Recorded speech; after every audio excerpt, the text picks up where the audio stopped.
O PSDG debería ter clara cal vai ser a súa aposta para Galicia, se vai apostar por un goberno alternativo do Partido Popular no que vai ter que entenderse coas mareas, ou vai seguir apostando pola liña de Caballero, que a liña máis á dereita.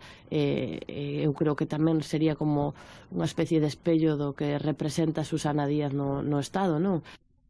Cal crees que domina neste momento no PSDG, Pepe? A liña anti-mareas ou pro-mareas? A ver... Bueno, a ver, eu non sei o nivel de representación que ten Caballero, non? Verémolo agora precisamente neste proceso de primarias, non? O que está claro é que o acordo o que defendeu o Partido Socialista en Madrid é bastante pouco vendible en Galiza, en tanto que Ciudadanos é unha forza que prácticamente non existe, e nese sentido é evidente, non? Que existe un clamor precisamente por construir unha alternativa política a Núñez Feijóo, que ten que pasar precisamente por ese entendemento, non? Do espazo de confluencia de En Marea, das diferentes mareas, e por parte do Partido Socialista, non? Eso é algo que está en riba da mesa, non? Esa é, de alguna maneira, a única suma que pode dar ese goberno alternativo, e Ciudadanos é unha incógnita. Entón, hipotecar a estrategia en Galiza unha incógnita, ou servir, de alguna maneira, de muleta indirectamente de Núñez Feijóo, eso é o que